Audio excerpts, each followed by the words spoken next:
Hello guys, एक और नई वीडियो में आप सभी का स्वागत है। साथियों, आज अपन बात करेंगे माइनर टेस्ट 2 के बारे में। साथियों, ये जो टेस्ट सीरीज चल रही है ये 2.0 का अपन सॉल्यूशन कर रहे हैं। साथियों, तो आज का पहला सवाल आ जाता है। साथियों देखो, नीति निर्माण के प्रमुख अंग हैं। नीति निर्माण के बारे में बात करें तो देखो, इसमें से प्रमुख अंग कौन कौन से होते हैं। राजनीतिक दल भी इसमें होता है, राष्ट्रीय विकास परिषद भी इसमें होता है, मंत्रिमंडल भी इसमें होता है, और साथ ही बात करें तो परामर्शदात्री समितियां भी यहाँ पर होती हैं, और न्यायपालिका। मतलब कि नीति निर्माण के जो प्रमुख अंग हैं ये सारे के सारे माने जाते हैं। तो आपका ऑप्शन नंबर कौन सा रहेगा? चौथे वाला इसमें सही रहेगा। नेक्स्ट बात करते हैं साथियों, राजस्थान के राज्यपाल के रूप में निम्न में से किस राज्यपाल को अंतिम बार के लिए अतिरिक्त कार्यभार दिया गया था? तो किसको दिया गया था साथियों? तो याद रखना, नाम आ जाता है उसका राम नाईक। ये कहाँ के राज्यपाल थे साथियों? ये थे यूपी के। यूपी के राज्यपाल थे, इनको राजस्थान का अतिरिक्त कार्यभार सौंपा गया था। और बात की जाए तो साथियों, जो रहे राम नाईक है ना, ये 41वें नंबर के थे। कौन से नंबर के थे? 41वें नंबर के। वर्तमान में बात करें तो साथियों, वर्तमान में राजस्थान के अंदर से जो राज्यपाल हैं वो 44वें नंबर के हैं। कौन से नंबर के हैं साथियों? 44वें नंबर। और उनका नाम आ जाता है साथियों हरिभाऊ किशन राव। हरिभाऊ किशन राव बागड़े। ठीक है, ये कौन से नंबर के हैं? ये 44वें नंबर के हैं साथियों। बात की जाए राजस्थान के अंदर से कि अभी तक कितने अतिरिक्त कार्यभार सौंपा गया है राज्यपालों को, तो याद रखना 9 राज्यपाल हुए हैं जिनको अतिरिक्त कार्यभार सौंपा गया है। ठीक है, और प्रथम के बारे में बात करें तो अब तक जो अतिरिक्त कार्यभारों के बारे में बात करें तो सबसे पहला जो अतिरिक्त कार्यभार सौंपा गया था वो सौंपा गया था डॉक्टर स्वरूप सिंह को सौंपा गया था, जो गुजरात के राज्यपाल थे साथियों। ठीक है, नेक्स्ट बात करते हैं साथियों। नेक्स्ट सवाल आ जाता है कि निम्न में से किस रिपोर्ट ने राज्यपाल को पदोन्नत करने के लिए महाभियोग प्रक्रिया अपनाने एवं संविधान में उल्लेखित प्रसाद पर्यंत के प्रावधान को समाप्त करने की सिफारिश की? तो किसने की साथियों? याद रखना, इसका जो सही आंसर रहेगा वो रहेगा पुंछी आयोग। कौन सा रहेगा? पुंछी आयोग इसका सही आंसर रहने वाला है। नेक्स्ट बात करते हैं साथियों। नेक्स्ट सवाल आता है साथियों कि राज्यपाल के अध्यादेश निर्माण शक्ति के संदर्भ में निम्न कथनों पर विचार करना है। पहला कथन दे रखा है कि वर्ष 2021 से लेकर 2023 के बीच राजस्थान के राज्यपाल द्वारा पारित किए गए अध्यादेश केवल एक उदाहरण है। ये बात यहाँ पर गलत आ जाती है साथियों। दूसरा बात करते हैं, ऐसे अध्यादेश जो राज्य की विधानसभाओं के समक्ष रखा जाएगा एवं विधानमंडल की पुनः बैठक के 6 सप्ताह की समाप्ति पर यह परिवर्तन में नहीं रहेगा। ये बात यहाँ पर सही आती है। दूसरा बात करते हैं, राज्यपाल केवल उन्हीं विषयों पर अध्यादेश प्रख्यापित कर सकता है जिन विषयों पर विधि निर्माण की शक्ति विधानमंडल को प्राप्त होती है। ये बात भी यहाँ पर सही आती है। दूसरा बात करते हैं, दूसरा जाता है साथियों कि DC बांधवा बनाम बिहार राज्यवाद के निर्णयानुसार एक ही विषय पर बार बार अध्यादेश जारी करना संसदीय शासन प्रणाली के विरुद्ध है। ये बात भी यहाँ पर सही आती है। तो ऑप्शन नंबर दूसरा, तीसरा और चौथा आपके सही रहेंगे। ऑप्शन नंबर कौन सा रहेगा आपका? सेकंड वाला सही रहेगा। नेक्स्ट बात करते हैं साथियों। नेक्स्ट आ जाता है कि राजस्थान विधानसभा में सभापतियों की तालिका में अध्यक्ष द्वारा अधिकतम कितने सदस्य मनोनीत किए जा सकते हैं? तो कितने किए जा सकते हैं साथियों? 4 किए जा सकते हैं। नेक्स्ट बात करते हैं। नेक्स्ट सवाल आ जाता है कि राजस्थान के वे राज्यपाल जो कपूरथला राज्य उच्च न्यायालय के उत्तरवर्ती न्यायाधीश रहे हैं, तो कौन आ जाते हैं साथियों? याद रखना, इसका सही आंसर रहेगा सरदार हुकुम सिंह रहे हैं।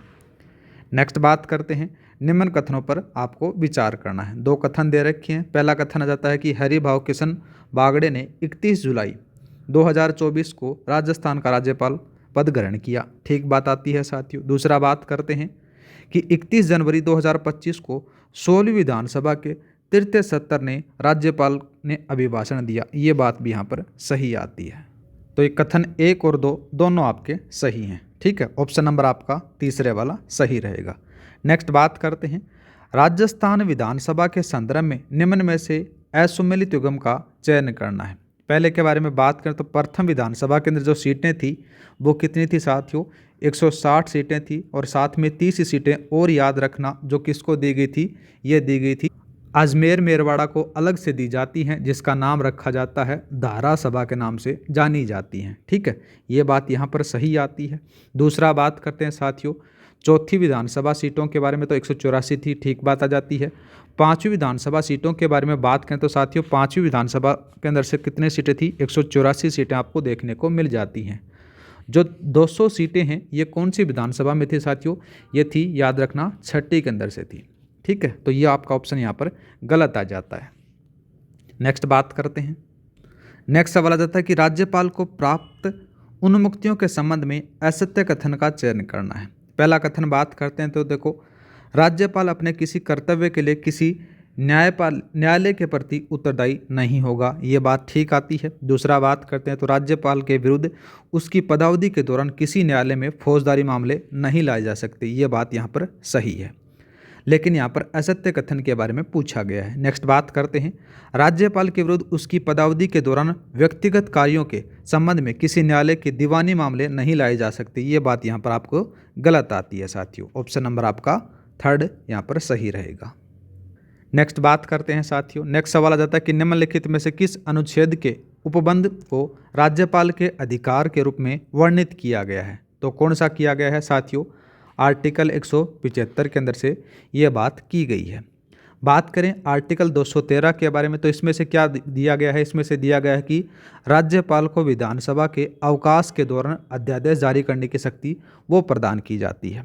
ठीक है, आर्टिकल 174 में क्या दिया गया साथियों, राज्य विधानमंडल के जो सत्र हैं वो बात की गई है। और आर्टिकल 176 के बारे में बात करें तो इसमें क्या दिया गया है कि राज्यपाल के विशेष अभिभाषण के बारे में बात की गई है। ये थोड़ा सा इम्पोर्टेंट है, याद रखना, ये छप सकता है, लेकिन इस जो क्वेश्चन का जो आंसर रहेगा वो 175 रहेगा।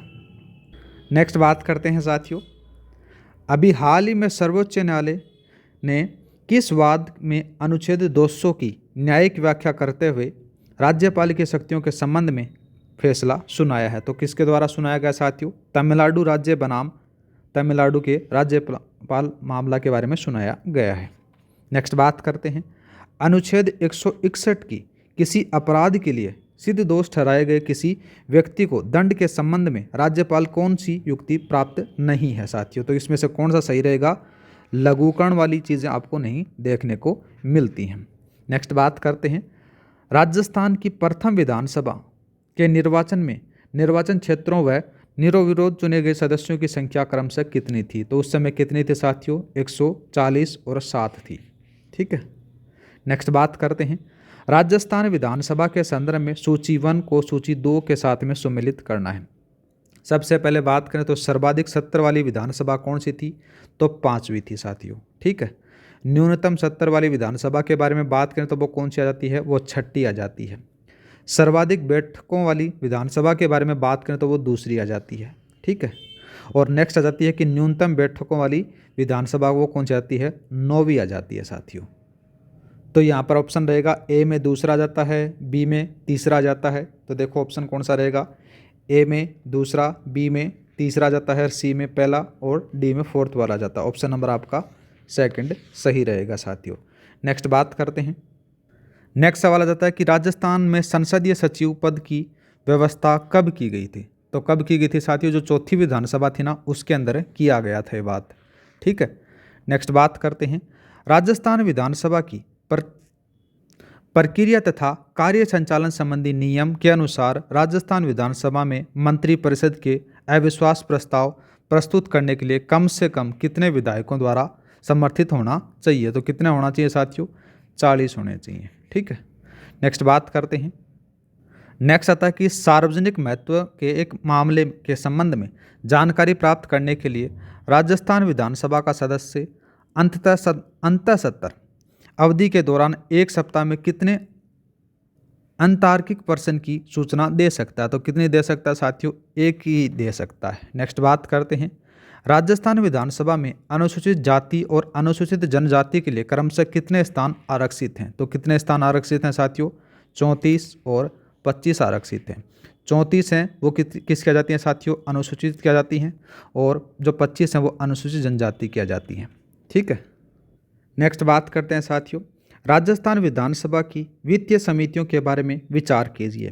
पहला बात की गई कि 3 वित्त समितियां हैं, ये बात यहाँ पर गलत आती है साथियों। कितनी समितियां हैं? 4 समितियां आपको देखने को मिल जाती हैं। नेक्स्ट बात करते हैं, प्रत्येक समिति में 15 सदस्य होते हैं, ये बात सही आती है। दूसरा बात करें तो प्राक्कलन समितियाँ आगामी वर्ष हेतु सरकारी खर्चों का आकलन करती हैं, ये बात भी यहाँ पर सही आती है साथियों।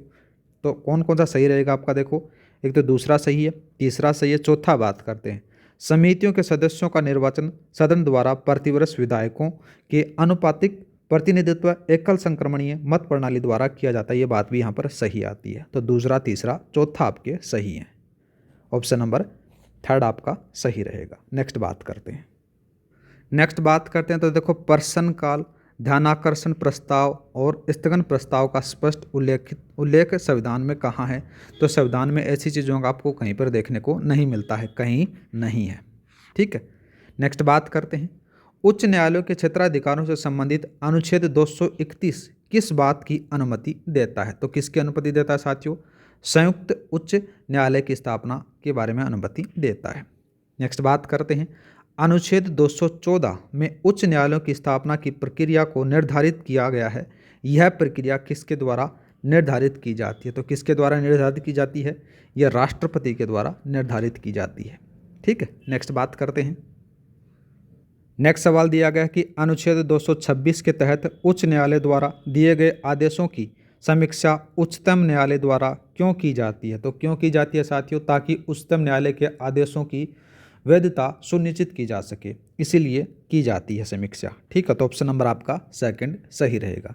नेक्स्ट बात करते हैं, अनुच्छेद 231 के तहत एकाधिक राज्य के लिए एक संयुक्त उच्च न्यायालय के गठन की आवश्यकता किसी परिस्थितियों में होती है। तो किस परिस्थिति में होती है साथियों? तो यहाँ पर क्या होगा कि राज्य के जो न्यायिक बोझ को कम करने के लिए की जाती है। ठीक है। ऑप्शन नंबर आपका तीसरा सही रहेगा।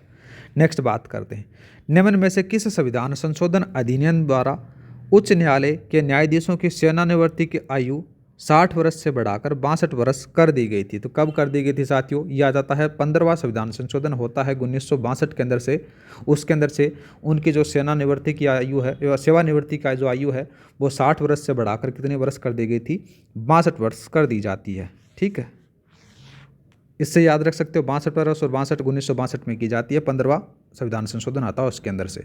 नेक्स्ट बात करते हैं, नेक्स्ट सवाल दिया गया कि उच्च न्यायालय के संदर्भ में क्या सही है? पहला बात होती है कि न्यायाधीश राष्ट्रपति द्वारा नियुक्त किए जाते हैं, ठीक बात आती है। दूसरा बात करें तो न्यायाधीशों का भारत की सीमा के अन्य उच्च न्यायालयों में स्थानांतरित किया जा सकता है, ये बात भी सही आती है। न्यायाधीशों को उच्चतम न्यायालय के न्यायाधीशों को हटाए जाने की प्रक्रिया से भी हटाया जा सकता है, ये बात भी सही आती है। ऑप्शन नंबर पहला, दूसरा, तीसरा आपके सही हैं, तीनों की तीनों। नेक्स्ट बात करते हैं, निम्नलिखित में से कौन सा कथन सही है वो पूछा गया है। पहले कथन के बारे में बात करें तो संविधान के अनुच्छेद 215 के तहत प्रत्येक उच्च न्यायालय अभिलेख न्यायालय होगा, ठीक बात आती है। दूसरा बात करें तो अनुच्छेद 226 उच्च न्यायालय के रीट क्षेत्राधिकार से संबंधित है, ये बात भी सही आती है। दूसरा बात करें, अनुच्छेद 214 घोषित करता है कि उच्चतम न्यायालय के न्यायाधीश को हटाए जाने की प्रक्रिया से संबंधित अनुच्छेद 124, 4 व 5 का प्रावधान उच्च न्यायालय पर लागू होता है, ये बात यहाँ पर गलत आती है। ऑप्शन नंबर आपका पहला, दूसरा ही सही रहेंगे। ठीक है। नेक्स्ट बात करते हैं, नेक्स्ट सवाल आ जाता है कि राजस्थान उच्च न्यायालय की वह महिला न्यायाधीश जो उच्चतम न्यायालय की न्यायाधीश भी रही हैं, तो कौन आ जाती है साथियों? याद रखना, ज्ञान सुधा मिश्रा आती हैं। नेक्स्ट बात करते हैं, गरीबी रेखा से नीचे जीवन यापन करने वाले का सर्वेक्षण करवाना किसका दायित्व होता है? तो किसका दायित्व होता है साथियों? ये होता है जो उपखंड अधिकारी होता है उसका होता है। ठीक है। नेक्स्ट बात करते हैं, निम्न में से कौन सा दायित्व जिला कलेक्टर के दंडनायक शक्तियों का अंतर्गत नहीं आता है साथियों? तो कौन सा नहीं आता है? इसमें से पहला बात करें तो धारा 144 के तहत शांति भंग मामले में सुनवाई करना, ये आता है उनका। दूसरा बात करें, कानून व्यवस्था बनाए रखना, ये बात भी सही आती है। प्रमुख जनगणना अधिकारी के रूप में कार्य करना, ये बात उनका नहीं आता है। किसका नहीं आता साथियों? ये दंडनायक शक्तियों के अंतर्गत नहीं आता है। ऑप्शन नंबर आपका तीसरा सही रहेगा। नेक्स्ट बात करते हैं, राजस्थान भू राजस्व अधिनियम की धारा 75(1) च है और वह 76(ग) के अनुसार राजस्व अपीलीय अधिकारियों के रूप में किसे प्राधिकृत किया गया है? तो किसको किया गया साथियों? जो संभागीय आयुक्त होता है उसको प्राधिकृत किया गया है। ठीक है, नेक्स्ट बात करते हैं। नेक्स्ट सवाल आ जाता है कि जिला कलेक्टर के संदर्भ में निम्न कथनों पर आपको विचार करना है। पहला कथन आ जाता है कि जिला कलेक्टर को भू राजस्व अधिनियम 1956 के अंतर्गत राजस्व संबंधी अधिकार और शक्तियाँ प्रदान हैं, ये बात ठीक आती है। दूसरा बात करें, जिला स्तर पर मुख्य चुनाव अधिकारी के रूप में यह रिटर्निंग ऑफिसर कहलाता है, ये बात भी सही आती है। दोनों के दोनों आपके कथन सही रहेंगे। नेक्स्ट बात करते हैं, निम्न में से किस स्थान पर पटवारी ट्रेनिंग स्कूल स्थित नहीं है? जब आप पटवारी बन जाओगे तो आपको यहाँ पर ट्रेनिंग मिलेगी साथियों। राजस्थान में 6 स्थान हैं जहाँ जहाँ पर देखो कौन कौन जाता है। एक तो टोंक में है, दूसरा जाता है देवखड़ा अलवर में है, एक कोटा में जाता है, एक देवारी उदयपुर में है साथियों, एक आ जाता है कहाँ पर जोधपुर में आ जाता है, और एक और आ जाता है गंगानगर के अंदर से गजसिंहपुरा। यहाँ पर क्या है, पटवारी ट्रेनिंग स्कूल आ जाती हैं। तो इस ऑप्शनों में अंदर बात करें तो साथियों ये मेहंदवास है, यहाँ पर नहीं है। ठीक है, ओनली टोंक के अंदर ही है वो।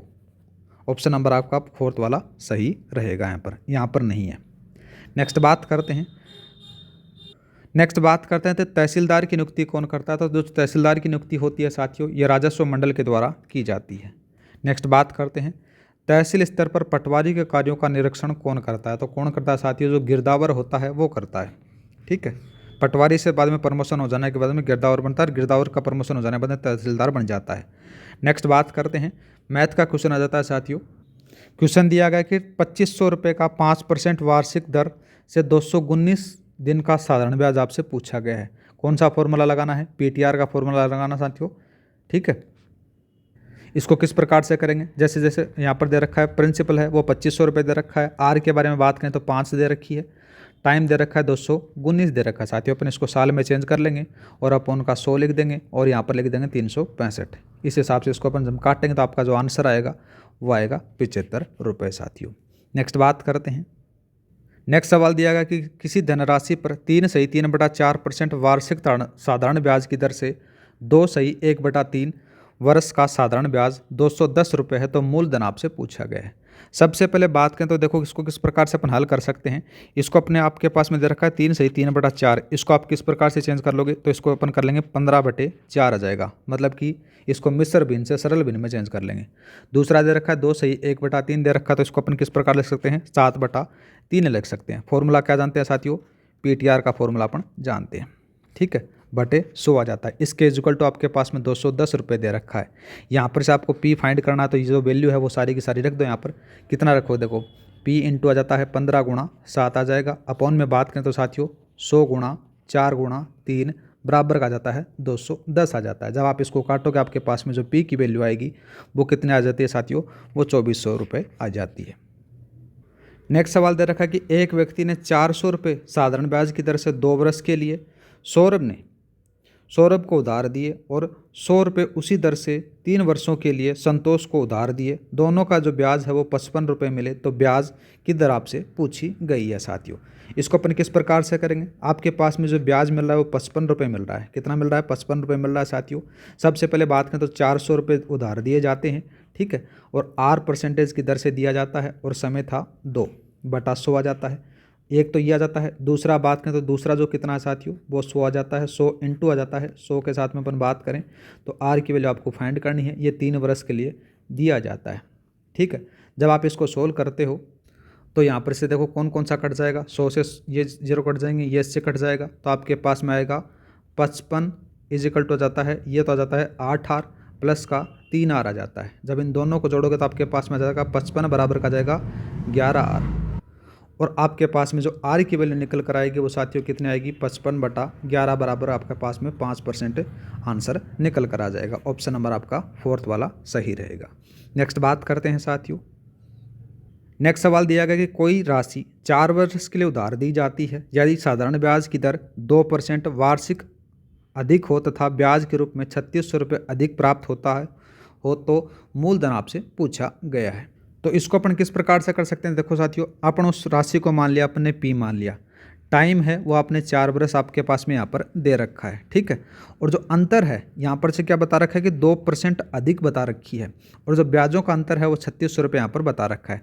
सबसे पहले बात करें तो देखो साथियों पी इंटू आ जाता है आर है वो अपने क्या थी, आर प्लस का 2 मान लिया, मतलब कि उससे ज़्यादा मान रही है, और साथ में 4 वर्ष के लिए यहाँ पर दे रखा है, और इंटू आ जाता है, अपॉन आ जाता है, 100 आ जाता है, और बाद में इसको से अपन माइनस करेंगे तो क्या आएगा, पी इंटू आर इंटू 4 आ जाता है, ठीक है, बटे 100 आ जाता है साथियों, और बराबर का 3600 रुपये आ जाता है। जब आप इसको सोल्व करोगे आपके पास में क्या आएगा साथियों, ये आ जाता है यहाँ पर, यह आ जाता है 4PR बटे 100 प्लस का 8P बटा 100 माइनस का P, या फिर 4PR बोल सकते हो, 4PR बटा 100 आ जाता है, बराबर का 3600 आ जाता है, ठीक है। इसमें से ये कट जाता है तो 8P बटा 100 बराबर आपके पास में कितना आ जाता है साथियों, 3600 आ जाता है, ठीक है। अब आपके पास में P की वैल्यू आप आराम से निकाल सकते हो, तो यहाँ पर कितना आएगा, 3600 इंटू 100 अपॉन का जाता है साथियों 8 आ जाता है। जब आपका इसको सोल्व करोगे तो आपके पास में कितना आ जाता है,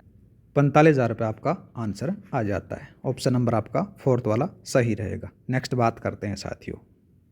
नेक्स्ट सवाल दिया गया कि 6,000 रुपये की राशि है वो 11 वर्ष के लिए साधारण ब्याज के अंतर्गत कर्ज दिया जाता है। प्रथम 4 वर्षों के लिए 6% की दर से तथा उससे अधिक समय के लिए 12% दर से निर्धारित की गई हो, तो बताओ अंतिम समय वह राशि कितनी हो जाएगी। सबसे पहले बात करें, देखो साथियों, पहले अपने 4 वर्षों के लिए देख लेते हैं। तो 4 वर्षों के लिए आप किस प्रकार से करोगे, 6,000 इंटू आ जाता है 6 गुणा 4 आ जाता है साथियों, अपॉन का 100 आ जाता है। जब इसकी ब्याज की जो राशि निकल कर आएगी वो कि निकल कर आएगी 1440 रुपये।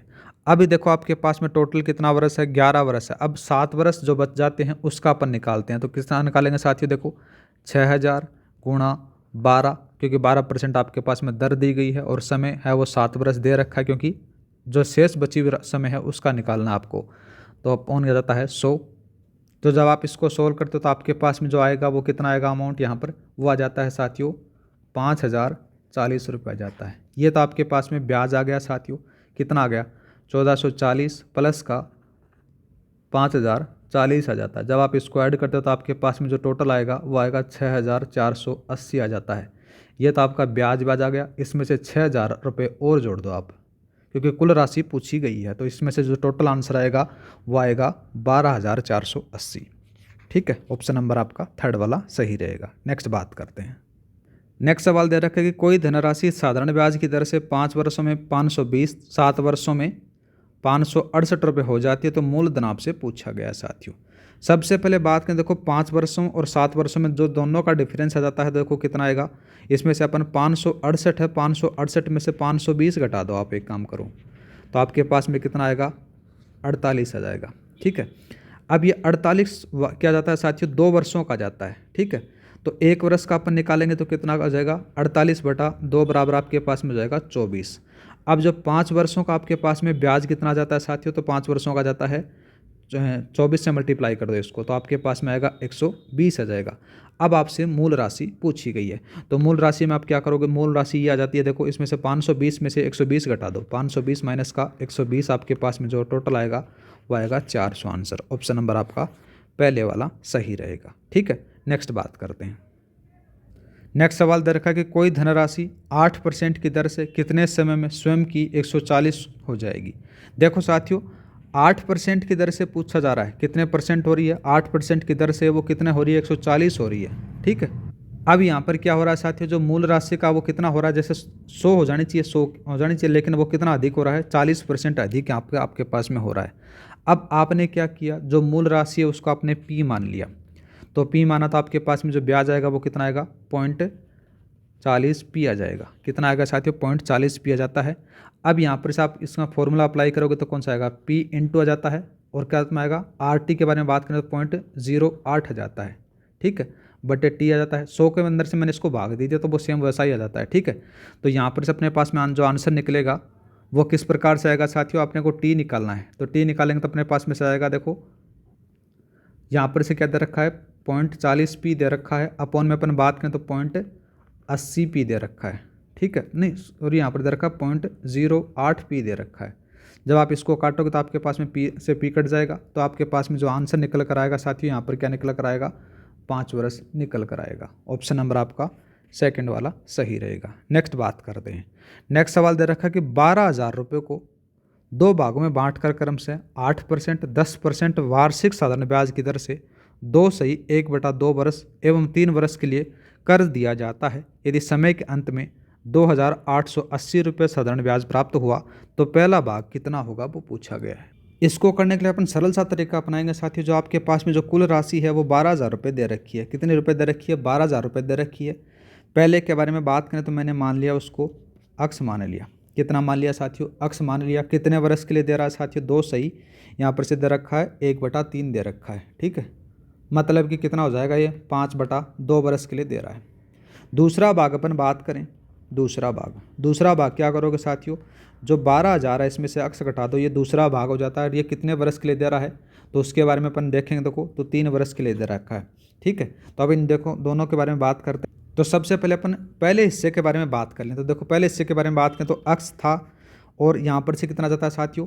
यहाँ पर से 8% रेट बता रहा है। टाइम था 5/2 था, 2 × 100 आ जाता है। तो आपके पास में जो निकल कर आएगा वो आएगा x/5 आ जाएगा। मतलब कि ये S1 हो गया, मतलब कि जो सिंपल इंटरेस्ट का पहला भाग हो गया। दूसरा हिस्से के बारे में बात करें तो दूसरा किस प्रकार से निकालोगे? 12,000 माइनस का अक्स आ जाता है साथियों। 12,000 माइनस का बाद में जो रेट दे रखी है वो 10 दे रखी है, समय दे रखा है 3 दे रखा है साथियों। बटे अपन ने 100 लगाया तो आपके पास में जो निकल कर आएगा वो कितना आएगा? वो निकल कर आ जाता है साथियों यहाँ पर से जब अपन इसको सोल्व करते हैं तो 3600 माइनस का 3x/10 आ जाता है। ठीक है, जबकि आपके पास में S1 प्लस का S2 कितना दे रखा है? 2,800 रुपये दे रखा है, 2,880 दे रखा है। S1 की वैल्यू आपने ये निकाली, S2 की वैल्यू आपने ये निकाली, इन दोनों का आपने यहाँ पर रख दिया। ठीक है, तो अक्स आ गया, x/5 आ जाता है साथियों। और यहाँ पर से कितना आ जाता है? 3600 माइनस का 3x/10 आ जाता है और बराबर का 2,880 आ जाता है। अक्स एक तरफ रख लो और ये दूसरे जो न्यूमेरिक फंक्शन है वो उस तरफ ले जाओ। तो आपके पास में कितना आएगा साथियों? यहाँ पर आएगा माइनस का x/10 आ जाता है और माइनस का 720 बचता है। यह माइनस से माइनस कट गया, ये इधर चला जाता है। तो यहाँ पर से x बराबर कितना आ जाता है साथियों? 7,200 आपका आंसर आ जाता है, मतलब कि 7,200 रुपये। ठीक है, नेक्स्ट बात करते हैं। नेक्स्ट सवाल दिया गया कि 75,000 रुपये की राशि 2 भागों में इस प्रकार बांटी जाती है कि पहले भाग को 15% दर से, दूसरे भाग को 18% दर पर उधार दिया जाता है। 2 साल बाद कुल भुगतान है वो कितना दिया जाता है साथ? वो होता है 24,000 रुपये प्राप्त होता है। तो 15% दर से दी गई राशि आपसे पूछी गई है। देखो साथियों, अपने 15% के बारे में बात करें तो अपने उस राशि को अक्स मान लिया। 18% के बारे में बात करें तो इसके अंदर से कितना घटा देंगे? 75,000 है ना, इसमें से आपने उस राशि को घटा दिया गया, ये उस पर दी जाती है। अब यहाँ पर जो टोटल है जो सेम अपने किया था S1 प्लस का S2 वाला सेम अपने पास में ये अप्लाई करना है। तो आपके पास में जो फॉर्मेट बनेगा वो क्या बनेगा साथियों? 24,000। ठीक है, 24,000 बराबर आ जाता है साथियों। सबसे पहले 15% पर अक्स था तो 15 गुणा 2 वर्ष के लिए दिया जाता है बटा 100 आ जाता है। ठीक है, दूसरा बात करें तो दूसरे में कितना था? 75,000 में से आपको कितना घटा रखा था? अक्स घटा रखा था, इंटू आपके पास में जाता है 18% रेट पर था और ये 2 वर्ष के लिए था। तो जब इसको आप सोल्व करते हो तो आपके पास में जो आंसर आता है यहाँ पर से अक्स की वैल्यू आएगी। ठीक है, जो अक्स की वैल्यू निकल कर आएगी वो 50,000 रुपये आपके पास में निकल कर आ जाएगी। ठीक है, इस वाली को जब आप हल करोगे तो आपके पास में आंसर आ जाता है। नेक्स्ट बात करते हैं।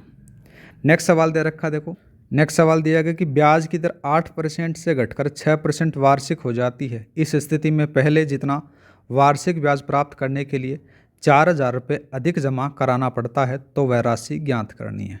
देखो साथियों, इसमें ज़्यादा कोई दिमाग नहीं लगाना है। पहले अपन ने राशि मानी, अक्स मान ली जाती है। ठीक है, तो ब्याज अपने पास में कितना जाता है? 0.08 अक्स आ जाता है। ठीक है, दर घटने के बाद में कितना हो जाता है साथियों? ये 0.06 अक्स हो जाता है। ठीक है, उसके बाद में आपको क्या है कि 4,000 रुपये एक्स्ट्रा जमा कराने पड़ते हैं। तो देखो किस प्रकार से आ जाता है साथियों, इसमें से जब दर घटती है तभी तो होता है ना। तो 0.0 क्या निकालोगे? 0.06 साथ में मल्टीप्लाई करोगे 4,000 का तो आपके पास में आ जाता है साथियों 240 आ जाता है। तो जब आप इसको हल करते हो तो 0.08 अक्स बराबर का 0.06 अक्स प्लस का आपके पास में 240 सब एक्स्ट्रा देना पड़ रहा है। तो यहाँ पर से अक्स की जो वैल्यू निकल कर आएगी वो 240 आ जाता है। यहाँ पर से घट जाएगा तो कितना आएगा? 0.02 आ जाता है साथियों। तो अक्स की वैल्यू आपके पास में आएगी वो आएगी 12,000 रुपये। ठीक है, नेक्स्ट बात करते हैं। ये वाला ऑप्शन सेकंड ऑप्शन सही रहेगा। नेक्स्ट बात करते हैं साथियों कि एक व्यक्ति है वो 18,000 रुपये को 3 भागों में 2, 3 और 4 के अनुपात में बांटकर साधारण ब्याज के अंतर्गत कर्ज देता है। यदि पहले दूसरे भाग को 6%, 8% की दर से कर्ज दिया जाता है तो तीसरे भाग को कितने % की दर से कर्ज दिया जाए और कुल मिलाकर उसको 12% दर से साधारण ब्याज प्राप्त होता है। सरल सा सवाल है साथियों, इसके अंदर से क्या करोगे, 2, 3 और 4 को आप जोड़ दो तो आपके पास में कितना आ जाता है साथियों, ये अनुपात आता है 9 आ जाता है। सबसे पहले बात करें तो 2/9 का आप यहाँ से करोगे तो कितना आएगा, 18,000 का जो है डाटा वो यहाँ पर से मल्टीप्लाई किया तो ये आ जाता है 4,000। दूसरे में 3% के बारे में 3 से हिसाब से बात करें तो कितना आएगा, 6,000 आ जाता है। दूसरा 4 के बारे में बात करें तो साथियों कितना आ जाता है, 8,000 आ जाता है। ठीक है, यहाँ पर आगे ये बता रहा है कि 2 और 3 है ना, इसको कितने कितने % से देखो, 4,000 को 4% से दे रहा है, 4,000 को 6% से दे रहा है तो क्या निकालोगे साथियों, यहाँ पर से 4,000 का अपन 6% से निकालेंगे तो 240 हो जाएगा। दूसरा बात करें तो 6,000 का अपन 8% से निकालेंगे तो 480 हो जाएगा और जो कितना होगा, 480 हो जाएगा। और टोटल अपने पास में कितना है, 18,000 का 12% अपन निकालेंगे तो आपके पास में कितना आएगा, 2160 आ जाता है। ठीक है, 2 का आपके पास में पता चल गया, तीसरे का आपको निकालना तो इसके अंदर से क्या करोगे साथियों, 21 से 60 है, 2160 के अंदर से 240, ठीक है 240 के अंदर से 240 घटा देना है और साथ ही बात करें तो 480 घटा देना है तो आपके पास में कितना आएगा, 1440 आ जाएगा। 1440 का आपको परसेंटेज निकालना है तो देखो 1440 बटा आपके पास में कितना है साथियों, यहाँ पर से 8,000 रुपये आ जाता है क्योंकि 8,000 रुपये आपको इसकी रेट निकालनी है, मल्टीप्लाई 100 आ जाता है साथियों। तो जब आपके पास में जो आंसर आता है वो आएगा 18%। उम्मीद करता हूँ कि समझ में आ चुका होगा। नेक्स्ट बात करते हैं। नेक्स्ट सवाल आ जाता है कि 8,000 रुपये में से 2,000 रुपये 4% वार्षिक ब्याज की दर से तथा 3,000 रुपये 5% वार्षिक ब्याज की दर से उधार दिया। यदि कुल धन पर 10% वार्षिक ब्याज प्राप्त करना हो तो शेष धन पर किस दर से उधार दिया जाना चाहिए। सरल सा सवाल है साथियों। देखो अपन क्या करेंगे, 2,000 है, इस 2,000 के ऊपर 4% से बारे में बात करें तो आपके पास में 80 आ गया। दूसरा अपन बात करें 3,000 के बारे में तो साथियों यहाँ पर 5% से तो कितना आएगा, 150 आ जाएगा। ठीक है, अब दोनों पर जो टोटल कितना आ जाता है साथियों, 4% और 5% पर 230 आ जाता है। कितना आ गया, 230 आ गया।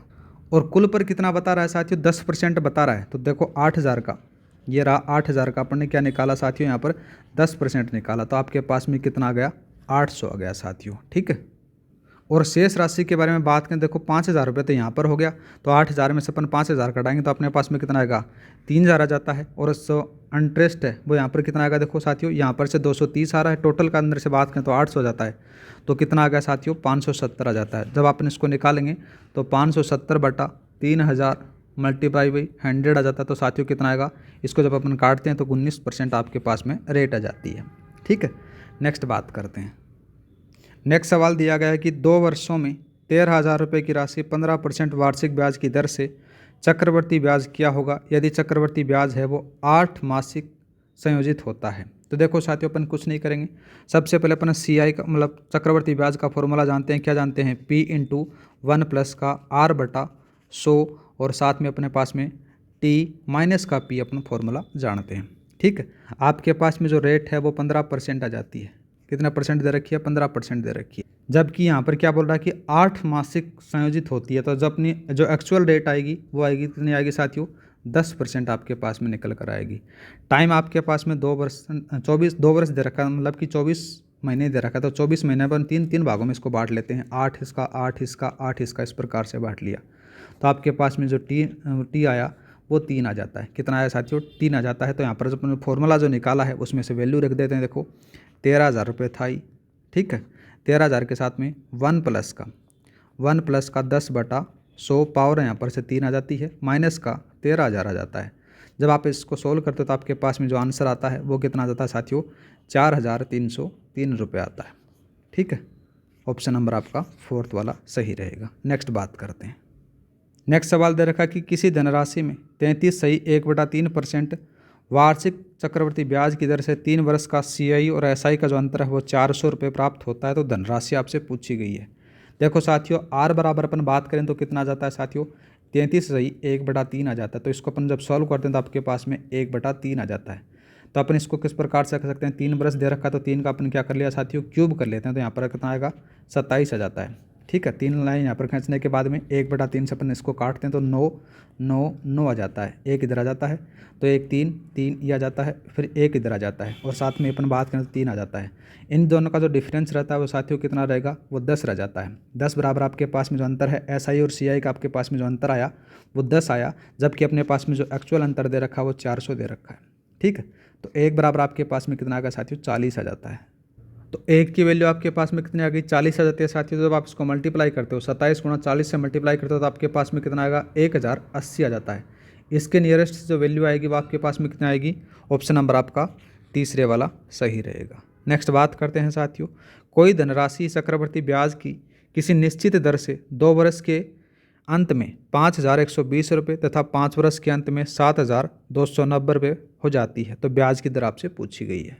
देखो साथियों, इसमें कोई भी दिमाग नहीं लगाना है। यहाँ पर से 2 वर्ष दे रखा है, यहाँ पर से 5 वर्ष दे रखा है। इन दोनों का जो अंतर आपके पास में कितना दे रखा है, 3 वर्ष दे रखा है साथियों, मतलब कि 3 वर्ष हो जाता है। तो यहाँ पर देखो किस प्रकार से 7290 बराबर आपके पास में बात करें तो कितना जाता है, 5120 आ जाता है साथियों। कितना आ गया, 5120 आ जाता है।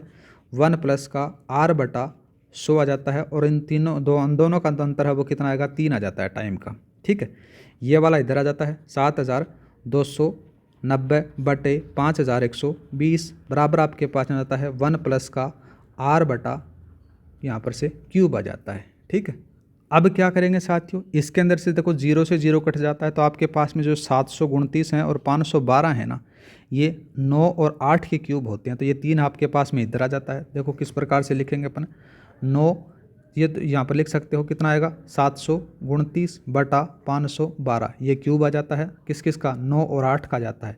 इधर आपके पास में जो क्या बचता है, 10 प्लस का R/100 बच जाता है, क्योंकि अपन एलसीएम लेकर आते हैं इस तरह। तो आपके पास में जो आंसर आएगा देखो 9/8 आ जाता है। ठीक है, 9/8 आ जाने के बाद में अपन यहाँ पर से किस प्रकार करेंगे, 100 प्लस का R/100 आ जाता है। अब क्या करेंगे साथियों, अपन इसको क्रॉस मल्टीप्लाई कर देंगे। क्रॉस मल्टीप्लाई करेंगे तो आपके पास में कितना आएगा, 900 बराबर का 800 प्लस का 8R आ जाएगा। कितना आएगा साथियों, 8R आ जाता है। बाद में अपन क्या करेंगे, यहाँ पर से जब इसको घटाएंगे तो यहाँ पर से 100 बराबर का 8R आ जाता है। तो R की वैल्यू आपसे निकाली गई है तो 100/8 आ जाएगा। तो आपके पास में जो आंसर आएगा वो 12 सही 1/2% आपका आंसर आ जाएगा। ठीक है, नेक्स्ट बात करते हैं। नेक्स्ट सवाल दे रखा है कि कितने समय में 8000 रुपये का 10% वार्षिक दर से 6 माही दे या फिर अर्धवार्षिक चक्रवृद्धि मिश्र धन 9261 रुपये हो जाएगा। देखो साथियों, इसके अंदर से कुछ भी नहीं लगाना।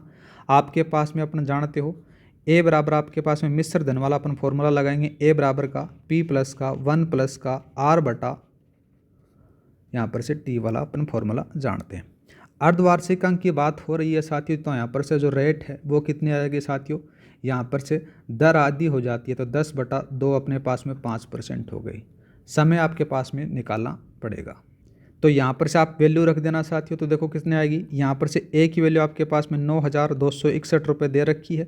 पी की वैल्यू आपके पास में 8000 दे रखी है। 1 प्लस का आपके पास में आर की वैल्यू आपके पास में 5 दे रखी है बटा 100 दे रखी है और यहाँ पर से टी दे रखा है। ठीक है, तो आपके पास में जब इसको सोल्व करोगे तो आपके पास में टी बराबर कितना आएगा साथियों, 3 आ जाएगा। जब आप इसको सोल्व करोगे तो 3/2 मतलब कि 1 सही 1/2 वर्ष आ जाता है। ठीक है, कौन सा आएगा, ऑप्शन नंबर पहले वाला सही रहेगा। ठीक है, नेक्स्ट बात करते हैं। नेक्स्ट सवाल दे रखा है कि कितने समय में 20% वार्षिक दर से 2000 रुपये का चक्रवृद्धि मिश्र धन 2662 रुपये हो जाएगा, जबकि ब्याज है वो अर्धवार्षिक दे आ जाती है साथियों। इसके लिए अपन वही फॉर्मूला लगाएंगे। तो इसके अंदर से क्या करेंगे, कितना हो जाता है, 2662 रुपये हो जाता है। ठीक है, बराबर आपके पास में 2000 प्रिंसिपल दे रखा है। 1 प्लस का आर के बारे में बात करें तो कितनी दे रखी है साथियों, 10% दे रखी है, मतलब कि अर्धवार्षिक अंक दे रखी है तो दर आधी हो जाएगी बटा 10 आ जाएगा। यहाँ पर से आपने टी ले लिया। ठीक है, या फिर 2T लिख सकते हो क्योंकि समय दुगुना होगा। यहाँ पर भी 2 लिखना है यहाँ पर, जब ही वो आधा हुआ है। ठीक है ना, अगर मैंने डायरेक्ट बताया आपको यहाँ पर से अपन क्या करेंगे, यहाँ पर से अपन इसको लिख लेंगे 2662/2000। ठीक है, बराबर का 1 प्लस का 10/100 × 2T लिख लिया जाता है। तो आपके पास में जो यहाँ पर से जो इसको काटोगे तो आपके पास में कितना कितना का जाता है साथियों, ये ऊपर वाले में से आपने 2 कॉमन ले लिया, नीचे वाले उसमें 2 कॉमन ले लिया, मतलब कि 1331 आ जाता है, नीचे 1000 आ जाता है, तो लगभग क्या आएगा 10 और 11 की क्यूब बन जाएगी। 10 और 11 की क्यूब के बारे में अपने पास में 2t बराबर आपके पास में 3 आंसर आ जाता है। ठीक है, तो t के बारे में बात करें तो कितना आएगा 3/2 आ जाता है, तो सेम वही आएगा 1 सही 1/2 वर्ष। ऑप्शन नंबर आपका पहले वाला सही रहेगा। ठीक है, नेक्स्ट बात करते हैं साथियों।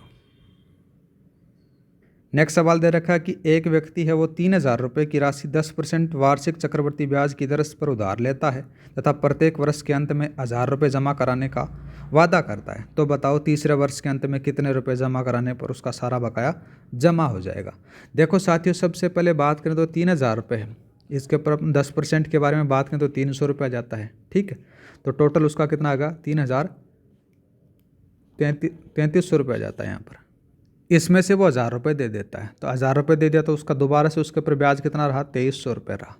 अब 2300 रुपये पर अपन 10% के हिसाब से दोबारा से बात करें तो 230 रुपये हो जाता है। ठीक है, तो आपके पास में 2300 तो पहले से था और 230 यहाँ पर हो जाता है, तो जो टोटल बचेगा अब आपके पास में जाता है 2530 रुपये।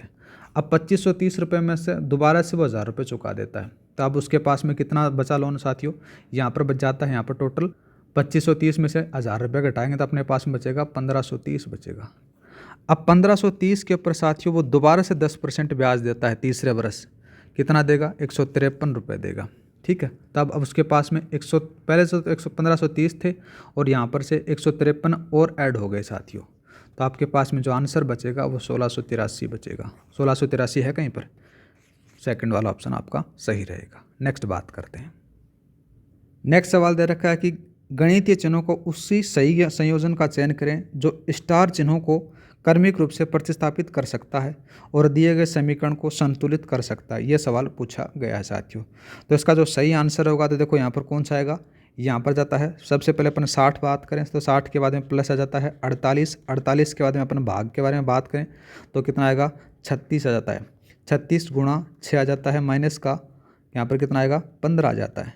ठीक है, बराबर का 53 आएगा। कौन से वाले में है, सेकंड वाले में सही रहेगा। नेक्स्ट बात करते हैं।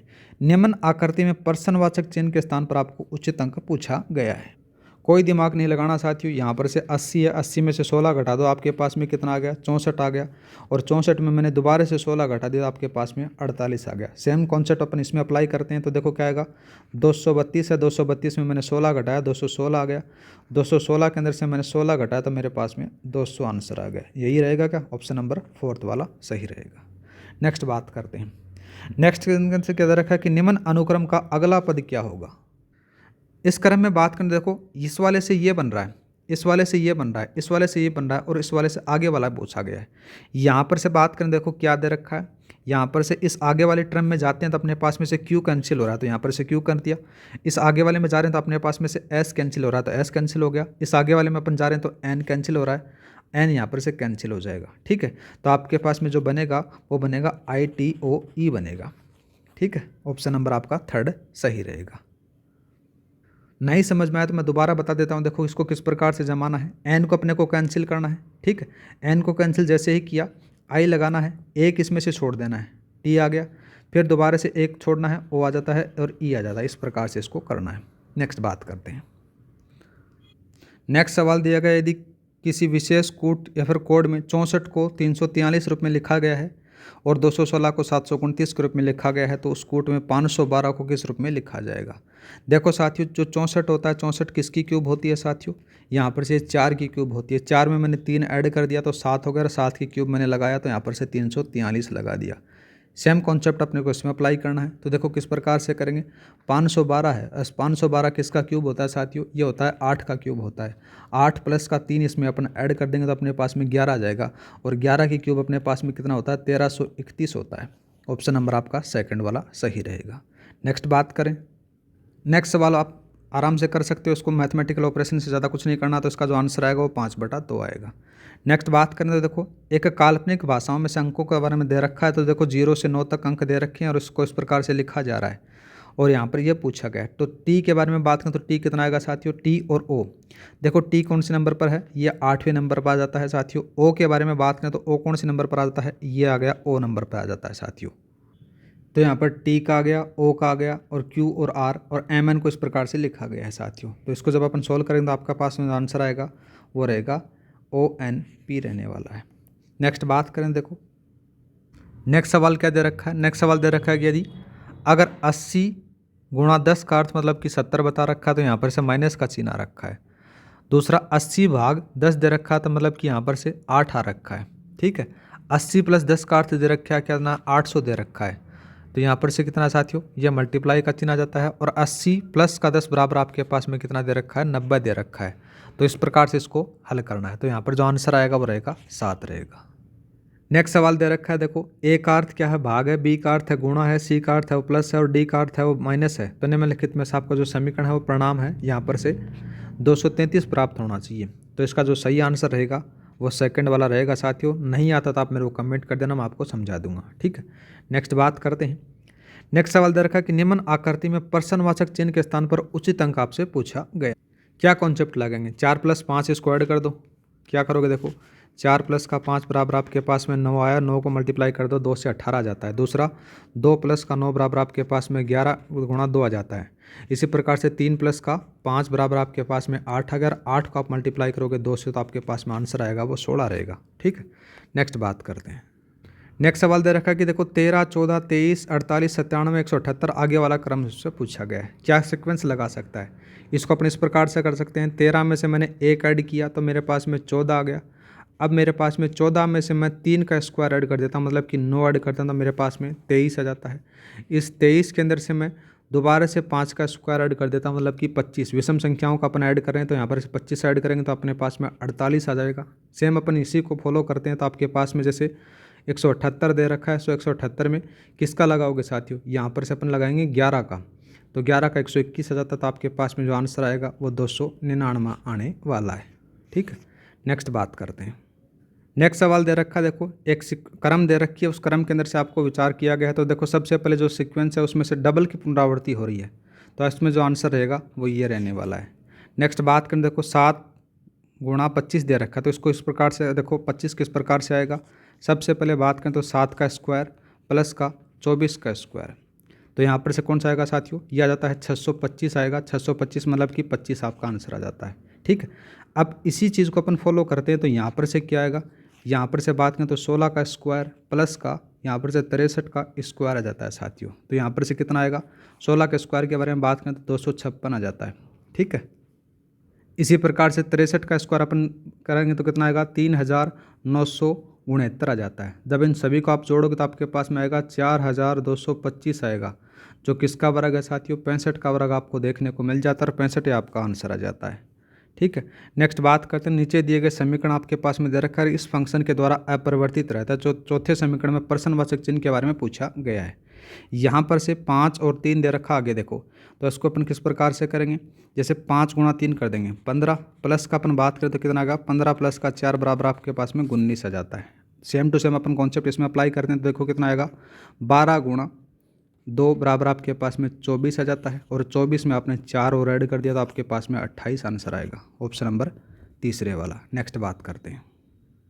नेक्स्ट सवाल दिया गया, यदि प्लस का अर्थ है गुणा, गुणा का अर्थ है माइनस, माइनस का अर्थ है भाग और भाग का अर्थ है प्लस, तो दिए गए समीकरण में प्रश्नवाचक चिन्ह के बारे में पूछा गया है। तो इसका जो सही आंसर रहेगा वो 20 रहेगा। आप कर लेना साथियों, आपको आ जाएगा आराम से।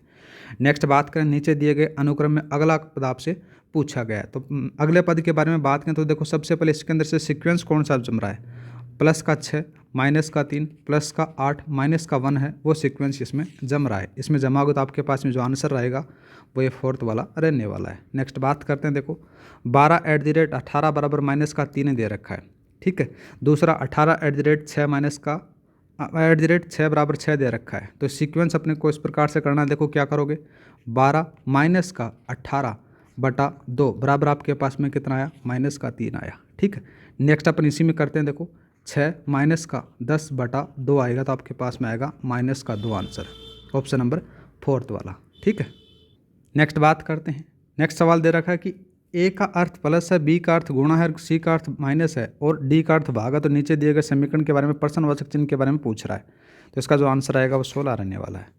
नेक्स्ट बात करते हैं, निम्न आकृति में प्रश्नवाचक चिन्ह के स्थान पर आपसे पूछा गया कि क्या अंकित होगा। तो देखो अपन किस प्रकार से कर सकते हैं साथियों, यहाँ पर से 6 आ गया और यहाँ पर से 7 आ गया। 6 + 7 बराबर आपके पास में कितना हो गया साथियों? 13। 13 का स्क्वायर मेरे पास में 169 होता है। सेम टू सेम अपन इसमें अप्लाई करेंगे। 7 7 प्लस का 9 आ जाता है, तो 7 + 9 मेरे पास में कितना आ गया? 16 आ गया। 16 का जो स्क्वायर होता है वो 256 होता है। यही आपका आंसर आ जाता है, यहाँ पर से 256 आएगा। ठीक है, नेक्स्ट बात करते हैं। निम्न आकृति में प्रश्नवाचक चिन्ह के बारे में पूछा गया है। इसका जो आंसर होगा साथियों वो 74 रहने वाला है। नेक्स्ट सवाल पूछा गया है कि यहाँ पर से अक्ष समीकरण के बारे में, अक्ष के बारे में पूछा गया। एक सीरीज दे रखी है, तो अक्ष की जो वैल्यू होगी वो 29 रहने वाली है। नेक्स्ट सवाल दे रखा है, निम्नलिखित समीकरण को संतुलित करने के लिए दो गणितीय चिन्हों को आपस में बदलना चाहिए। तो कौन कौन से कुछ चिन्ह को चेंज करेंगे जिससे समीकरण वो संतुलित हो जाए साथियों? तो ये भाग और गुणा को अपन चेंज करेंगे तो ये आपकी समीकरण वो संतुलित हो जाएगी। नेक्स्ट बात करते हैं, निम्न अनुक्रम का अगला पद आपसे पूछा गया है।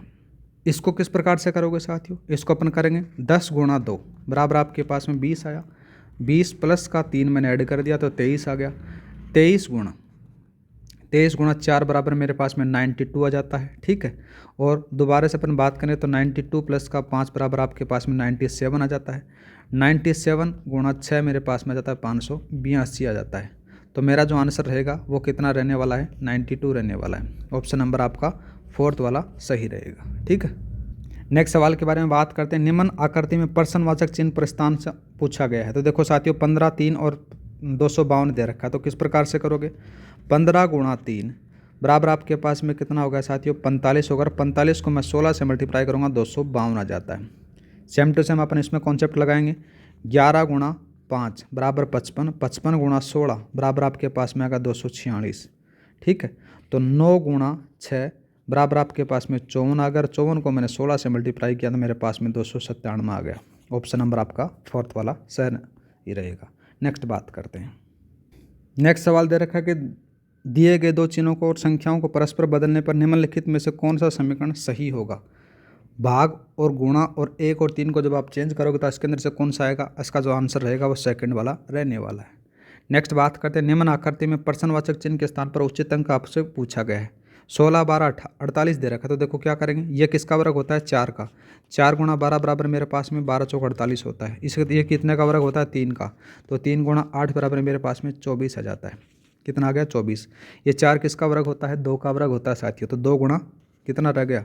24। तो मेरे पास में जो आंसर रहेगा वो 48 रह जाएगा। ऑप्शन नंबर पहले वाला सही रहेगा। ठीक है, नेक्स्ट बात करते हैं। नेक्स्ट सवाल दे रखा है, निम्न अनुक्रम का अगला पद आपसे पूछा गया है। तो इसके अंदर से जब सीक्वेंस अपन लगाते हैं तो इसके अंदर से जो आंसर आएगा वो कौन सा रहेगा? पहले वाला रहने वाला है। नेक्स्ट बता रखा है कि P का मतलब है कि प्लस और Q का अर्थ माइनस, R का मतलब गुणा, S का मतलब भाग है। तो समीकरण का अंदर से पर पुट करते हैं तो आपका जो आंसर रहेगा वो कौन सा रहेगा साथियों? ये रहेगा QRPS वाला रहेगा। नेक्स्ट बात करते हैं। 24, अक्ष, 12, 18, 36, 90, तो अक्ष का मान आपसे पूछा गया है। क्या कॉन्सेप्ट लग सकता है साथियों? तो इसके अंदर अपन क्या करेंगे? 24 आ गया। 24 को मैं आधा कर देता हूँ तो मेरे पास में 12 आ गया। अब मैं 12 को किससे मल्टीप्लाई करता हूँ? 1 से मल्टीप्लाई करता हूँ तो मेरे पास में दोबारा से 12 आ गया। अब मैं 12 को किससे मल्टीप्लाई करता हूँ? 3/2 से मल्टीप्लाई करता हूँ तो मेरे पास में 18 आ गया साथियों। ठीक है, 18 को मैं किससे मल्टीप्लाई करूँ? 2 से मल्टीप्लाई करूँ तो मेरे पास में 36 आ गया। अब मैं 36 को किससे मल्टीप्लाई करूँ? 3/5 तो आ गया, 5/2 से कर देता है। तो 5/2 से जब मल्टीप्लाई करूँगा आपके पास में 90 आ जाता है। तो अपना जो आंसर रहने वाला है वो ये 12 रहने वाला है। ठीक है, यही सीरीज इसमें चल रही है। नेक्स्ट बात करते हैं। नेक्स्ट सवाल दे रखा है कि निम्न आकृति में प्रश्नवाचक चिन्ह पर स्थान पर आपको उचित अंक पूछा गया है। देखो 25 और 5 दे रखा है। 25, 5 के बारे में बात करें तो साथियों देखो 625 में से 5 घटा दो तो आपके पास में 600 आ जाता है। ठीक सीक्वेंस फॉलो हो रही है क्या? सेम अपन इसमें अब फॉलो करते हैं। देखो कितना आ जाता है? 880 दे रखा है। 880 बराबर बात करें तो क्या पर आ जाता है? यहाँ पर से 9 का स्क्वायर 81 आ गया साथियों। ठीक है, लास्ट में 1 किसके बराबर में? 21 वाले में 1 आएगा और 31 वाले में 1 आएगा।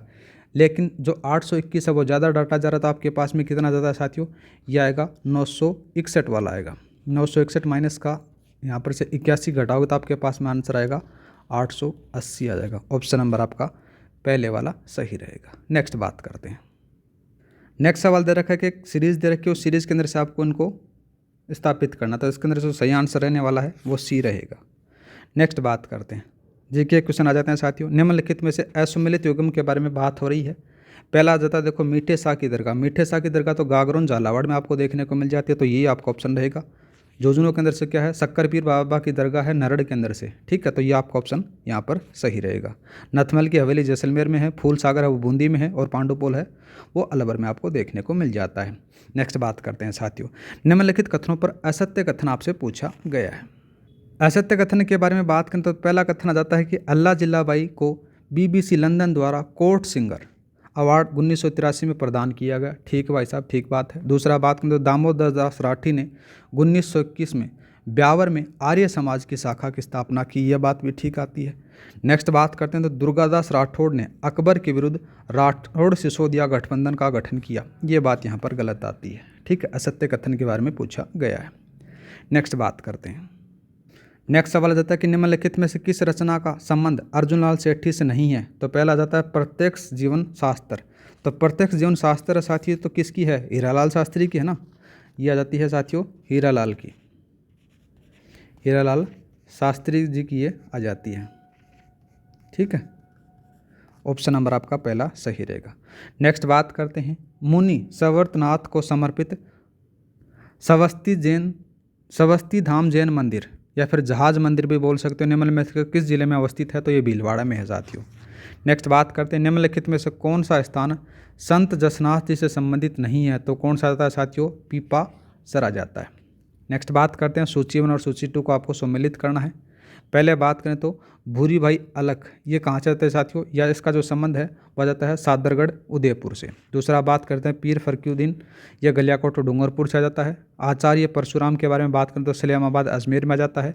लालदास बात करें तो धौली दूब अलवर में आ जाता है। तो ऑप्शन नंबर आपका कौन सा सही रहेगा, पहला ही सही रहेगा। नेक्स्ट बात करते हैं, निम्नलिखित में से कौन से मंदिर जैसलमेर दुर्ग में स्थित हैं। तो कौन कौन सा आएगा, ऋषभदेव जैन मंदिर है, ये जैसलमेर में आपको देखने को मिल जाता है। लक्ष्मी नारायण जैन मंदिर है, ये भी आपको देखने को मिल जाता है।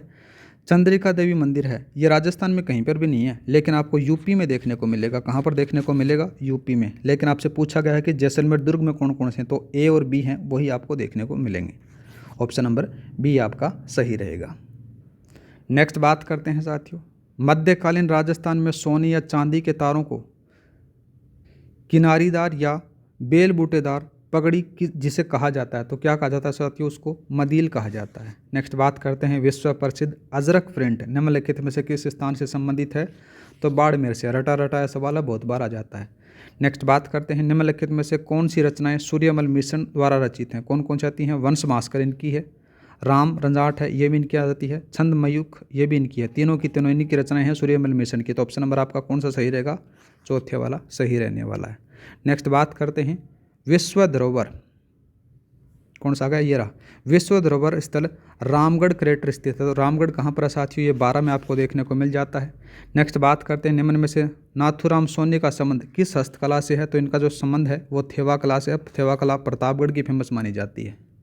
नेक्स्ट बात करते हैं साथियों, इनमें से राजस्थान में के लोक नाट्य का एक रूप है। तो लोक नाट्य का कौन सा आता है साथियों, ये स्वांग आ जाता है। नेक्स्ट बात करते हैं, ढूंढाड़ के भित्ति चित्र मिलते हैं। तो ढूंढाड़ के जो भित्ति चित्र हैं वो आमेर में भी मिलेंगे, बेराठ में भी मिलेंगे, भावपुरा में भी मिलेंगे और मौजमाबाद में भी मिलेंगे। मतलब कि सारों के अंदर से आपको देखने को मिल जाते हैं ढूंढाड़ के भित्ति चित्र। ठीक है, इसका जो सवाल सही रहेगा वो ये सेकंड वाला रहेगा। नेक्स्ट बात करते हैं, भीलवाड़ा निवासी श्रीलाल जोशी किस कला से संबंधित हैं। तो ये कौन से हैं, इनकी फड़ फेमस मानी जाती है। नेक्स्ट बात करते हैं, खालिस्तान एक लोहे और चमड़े से बना हुआ वाद्य जो मंदिरों में प्रार्थना के समय तथा त्योहारों पर और धार्मिक उत्सवों के समय बजाया जाता है। तो वो क्या होता है, नौबत होता है साथियों। क्या होता है, नौबत। नेक्स्ट बात करते हैं, किसके कथानुसार राजस्थानी चित्रशैली स्त्रियों की सुंदरता की खान है। तो किसके द्वारा कहा जाता है यह कथन था, यह था डॉक्टर वासुदेव शरण अग्रवाल के द्वारा कहा गया कथन था। नेक्स्ट बात करते हैं, नेक्स्ट आता है कि सीठने राजस्थानी गीत जो खालिस्तान पर गाए जाते हैं। तो जो सीठने हैं वो विवाह के अवसर पर गाए जाते हैं साथियों। ठीक है, शिशु के जन्म पर बात करें तो देखो बधावा हो गया, जड़बा हो गया, घुघरी हो गया, ये गीत गाए जाते हैं। होली के अवसर पर आपको पता है कि क्या गाया जाता है साथियों, ये धमाल गाई जाती है। नेक्स्ट बात करते हैं, निम्नलिखित में से कौन सा एक विरह गीत नहीं है। विरह गीत के बारे में बात करें तो मतलब कि ये पत्नी गाती है साथियों पति की याद के अंदर से। कुर्जा बात करें तो साथियों ये मारवाड़ का है। मांड गायल शैली के अंदर से गाया जाता है वर्षा ऋतु के अंदर से। ठीक है, ये भी क्या है, विरह गीत माना जाता है। दूसरा बात करें सुवटियो, सुवटियो साथियों ये मेवाड़ का है। बेल स्त्री गाती है पति की याद के अंदर से। ठीक है, दूसरा बात करें तो साथियों जोरवा, जोरावा ये कहाँ का है, ये जैसलमेर का गीत माना जाता है। लेकिन जो है ये रसिया, ये फेमस है, ये विरह गीत आपको नहीं देखने को मिलेगा साथियों। ये कर्षण भक्ति गीत माना जाता है और अलवर और भरतपुर की साइड में बम नृत्य के साथ में इसको गाया जाता है। तो ऑप्शन नंबर आपका फोर्थ वाला सही रहेगा। नेक्स्ट बात करते हैं प्रसिद्ध राजस्थानी नृत्य गेर में भाग लेते हैं, तो गेर के अंदर से केवल पुरुष हैं वो ही भाग लेते हैं। नेक्स्ट बात करते हैं जूनिया के चांद द्वारा चित्रित राजा बाबूजी द्वारा व्यक्ति चित्र किस चित्रशैली से प्रसिद्ध चित्र माना जाता है, तो ये आमेर चित्रशैली का प्रसिद्ध माना जाता है। नेक्स्ट बात करते हैं साथियों निम्न में से कौन सा नृत्य मारवाड़ क्षेत्र का नहीं है, तो मारवाड़ क्षेत्र का वो कौन सा नहीं है साथियों, बिंदोरी नृत्य आपको मारवाड़ का नहीं देखने को मिलता है। ये कहाँ का है साथियों, ये झालावाड़ का है। कहाँ का है, झालावाड़ का है। और इसको पुरुष करते हैं, कौन करते हैं साथियों, पुरुष इसके द्वारा किया जाता है। और कब किया जाता है, ये होली पर करते हैं। ठीक है, तो आपका बिंदोरी सही रहेगा। नेक्स्ट बात करते हैं और इम्पोर्टेंट आ जाता है साथियों राजपूत पेंटिंग शीर्षक 1916 किसकी पुस्तक, किसने पुस्तक लिखी थी, तो किसके द्वारा लिखी जाती है, आनंद कुमार स्वामी के द्वारा लिखी जाती है। और इम्पोर्टेंट सवाल है साथियों, ये पूछा जा सकता है। नेक्स्ट बात करते हैं, नेक्स्ट आता है साथियों बागड़ी, खेराड़ी, मेवाड़ी, गोडवाड़ी उपबोलियाँ, आदि उपबोलियाँ किसकी मानी जाती हैं, ये मेवाड़ी की मानी जाती हैं। नेक्स्ट बात करते हैं निम्नलिखित रचना और लेखक का कौन सा युगम सुमेलित नहीं है, वो पूछा गया है। सूरज प्रकाश है वो कर्णिदान की है, ठीक बात आती है। गुण भाषा, गुण भाषा साथियों ये किसकी है, ये हेम कवि की है। किसकी है साथियों, हेम कवि की है। ठीक है, कवि नरोत्तम के बारे में बात करें तो कवि नरोत्तम के द्वारा लिखा जाता है मान चरित्र रासो लिखा जाता है। ठीक है, क्या लिखा जाता है, मान चरित्र रासो लिखा जाता है। यही आपका सही आंसर रहने वाला है। नेक्स्ट बात करते हैं कवि कल्लोल द्वारा रचित ढोला मारूरा दुहा किस रस की प्रधानता है, तो इसमें साथियों श्रृंगार रस की प्रधानता आपको देखने को मिल जाती है।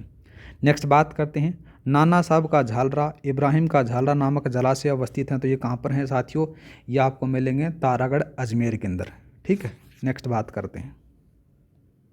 नेक्स्ट आता है साथियों कि राजस्थान का वह लोक देवता जो किसी भी प्रकार से गौ रक्षा के प्रकरण में से संबंधित नहीं है, तो साथियों कौन सा आते हैं, रामदेव जी नहीं हैं। नेक्स्ट बात करते हैं रुंडेला चित्तौड़गढ़ किस लोक देवता का आदि स्थल है, तो किसका माना जाता है साथियों, ये कल्ला जी का माना जाता है। नेक्स्ट बात करते हैं निम्नलिखित में से कौन सा युगम सुमेलित नहीं है, गोमती सागर पशु मेला बूंदी का है। ठीक है, रामदेव जी पशु मेला है ये पोकरण का है। शिवरात्रि पशु मेला है साथियों ये सवाई माधोपुर का है। कहाँ का है, सवाई माधोपुर का जाता है साथियों। ठीक है, और ये करौली का नहीं है। और बात करें तो साथियों जो शिवरात्रि पशु मेला है ये फाल्गुन कृष्ण त्रयोदशी को भरता है। आपका ऑप्शन नंबर थर्ड वाला सही रहेगा। नेक्स्ट बात करते हैं राजस्थान में कजली तीज त्यौहार के संबंध में सही कथन आपसे पूछा गया है। पहला बात करें इसे बड़ी तीज सातुड़ी तीज के रूप में मनाया जाता है, ठीक बात आती है। यह त्यौहार शिव पार्वती पुनर्मिलन के उपलक्ष्य में मनाया जाता है, ये बात भी ठीक है। इस दिन जयपुर में कजली तीज की भव्य सवारी निकाली जाती है, ये बात यहाँ पर गलत आती है साथियों, बूंदी में निकाली जाती है। ठीक है, बूंदी के अंदर से इसको बूढ़ी तीज कहते हैं। क्या कहते हैं साथियों, बूढ़ी तीज कहते हैं। तो ऑप्शन नंबर आपका पहला और दूसरा आपका सही रहेंगे। नेक्स्ट बात करते हैं। नेक्स्ट आता है साथियों कि निम्नलिखित में से कौन सा एक जैनों का त्यौहार नहीं है, तो कौन सा नहीं है साथियों, चेट्टी चंडी है वो आपको नहीं देखने को मिलता जैनियों का। नेक्स्ट बात करते हैं।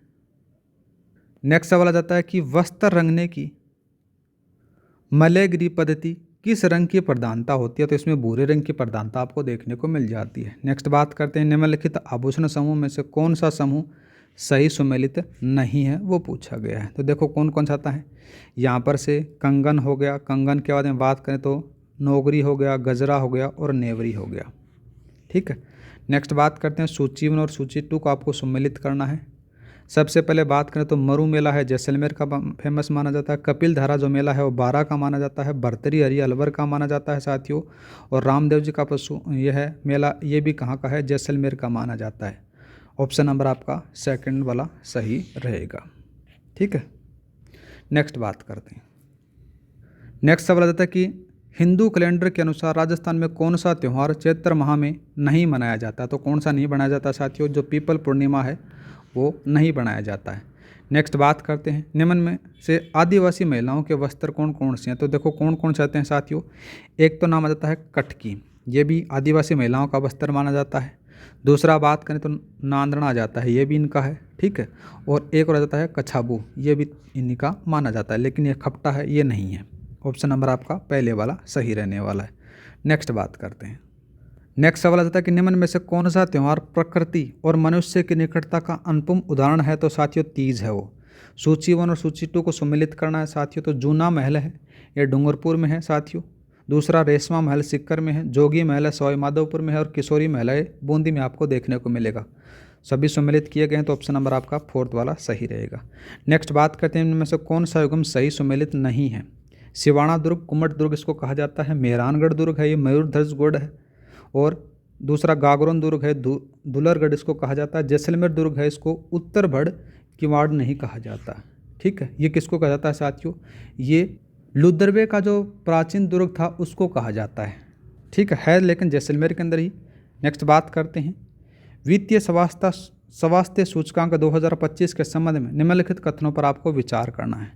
पहला बात करें तो यह सूचकांक नीति आयोग द्वारा जारी किया जाता है, ठीक बात आती है। दूसरा बात करें, राजस्थान इस सूचकांक में फ्रंट रनर की श्रेणी में शामिल रहा है, तो यहाँ पर से गलत बात आ जाती है साथियों। फ्रंट रनर के अंदर से महाराष्ट्र, यूपी, तेलंगाना, मध्य प्रदेश और कर्नाटक ही राज्य रहे हैं, ठीक। लेकिन जो राजस्थान है वो परफॉर्मर श्रेणी में रहा था साथियों, तो ये बात यहाँ पर गलत आती है। और दूसरा बात करें तो इस सूचकांक में ओडिशा देश भर में शीर्ष स्थान पर रहा है, ये बात यहाँ पर एकदम बिल्कुल सही है। ऑप्शन नंबर पहला और तीसरा सही है, ठीक है। नेक्स्ट बात करते हैं। नेक्स्ट आता है कि हाल ही में यूनेस्को द्वारा भारत के किन 2 शहरों को अपनी वेटलैंड सिटी की सूची में शामिल किया गया है? 2 हैं, एक तो उदयपुर है और एक इंदौर है, इनको शामिल किया गया है। नेक्स्ट बात करते हैं, हाल ही में किसे भारतीय अंतरिक्ष अनुसंधान संगठन का अध्यक्ष बनाया गया है साथियों? तो वी नारायण को बनाया गया है। नेक्स्ट बात करते हैं, मेजर ध्यानचंद खेल रत्न पुरस्कार 2024 प्राप्त करने वाले खिलाड़ियों के संबंध में निम्नलिखित में से असंगत युग्म के बारे में पूछा गया है। डी गुकेश है, इनका संबंध शतरंज से है। हरमनप्रीत का जो संबंध है वो हॉकी से है। प्रवीण कुमार का बारे में बात करें तो ये पैरा एथलीट हैं साथियों, ठीक है। मनु भाकर का निशानेबाजी से है, ये बात यहाँ पर सही आती है, और असंगत है वो ये आ जाता है। नेक्स्ट सवाल आ जाता है साथियों, भारत की पहली स्वदेशी माइक्रो मिसाइल प्रणाली जिसका हाल ही में सफलतापूर्वक परीक्षण किया गया, तो वो कौन जाता है? भार्गवास्त्र आ जाता है। नेक्स्ट बात करते हैं, एमएसएमई के लिए क्रेडिट गारंटी योजना के संबंध में निम्नलिखित कथनों पर आपको विचार करना है। पहला कथन आ जाता है कि इसका क्रियान्वयन राष्ट्रीय credit guarantee trust company limited द्वारा किया जा रहा है, ठीक बात आती है। यह योजना 4 वर्ष की अवधि, यह बात ठीक आती है, लेकिन यहाँ पर 5 लाख करोड़ दे रखा है, तो 5 लाख करोड़ ना होकर यहाँ पर कितना आएगा? 7 लाख करोड़ आएगा साथियों, ये बात यहाँ पर सही नहीं है, तो ऑप्शन नंबर आपका पहले वाला ही सही रहेगा। नेक्स्ट बात करते हैं। नेक्स्ट सवाल आ जाता है कि भारत ऊर्जा सप्ताह 2025 के संबंध में निम्नलिखित कथनों पर आपको विचार करना है। पहला कथन है कि यह सप्ताह 11 से 14 फरवरी तक नई दिल्ली में आयोजित किया गया, ठीक बात आती है। इसका आयोजन भारतीय पेट्रोलियम उद्योग महासंघ द्वारा किया गया, ये बात भी ठीक आती है। यह विश्व का दूसरा सबसे बड़ा ऊर्जा सम्मेलन है, ये बात भी सही आती है। तीनों कथन आपके सही हैं। नेक्स्ट बात करते हैं, भारत और मिस्र की संयुक्त सेना अभ्यास साइक्लोन के तीसरे संस्करण का आयोजन कहाँ किया गया? तो अपने बीकानेर में किया गया साथियों, ठीक है। नेक्स्ट बात करते हैं। नेक्स्ट सवाल बात करते हैं तो 38वें राष्ट्रीय खेलों के संबंध में निम्नलिखित कथनों पर आपको विचार करना है।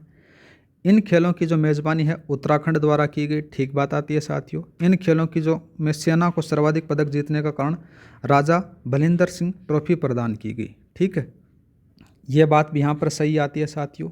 और जो 38वें राष्ट्रीय खेलों के जो हैं उसकी जो थीम थी वो भी याद रखना, ग्रीन गेम्स उसकी थीम आ जाती है, ठीक है। और इसकी जो टैगलाइन है वो भी याद रखना, इसकी टैगलाइन आ जाती है संकल्प से शिखर तक, इसकी टैगलाइन आपको देखने को मिल जाती है।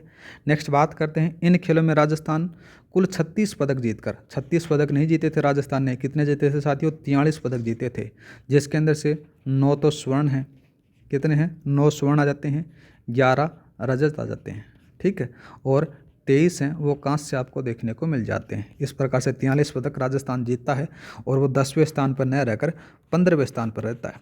ये बात यहाँ पर गलत आती है। ऑप्शन नंबर आपका पहला और दूसरा सही रहेंगे। नेक्स्ट बात करते हैं। नेक्स्ट सवाल आता है कि फरवरी 2025 तक भारत में सर्वाधिक रामसर स्थल वाला राज्य कौन सा है? तो वो कौन सा आता है साथियों? तमिलनाडु हो जाता है। तमिलनाडु के अंदर अकेले के अंदर से 20 रामसर साइट आपको देखने को मिल जाती हैं, लेकिन भारत में जो कुल हैं वो 89 आपको देखने को मिलेंगे। भारत में कुल हैं, भारत में कुल, ये भी पूछ सकता है आपसे, तो दोनों चीज़ें याद रखना। नेक्स्ट बात करते हैं। नेक्स्ट सवाल आता है कि जो शब्द समास युक्त होकर किसी तीसरे शब्द का विशेषण बन जाए वह क्या कहलाता है? तो बहुव्रीहि समास कहलाता है साथियों। नेक्स्ट बात करते हैं। कम या फिर नपातुला खर्च करने वाला को क्या कहते हैं? मितव्ययी कहते हैं। नेक्स्ट बात करते हैं। ऐसा रोग जो छूने मात्र से फैलता हो उसको क्या कहते हैं? संक्रामक रोग कहा जाता है साथियों।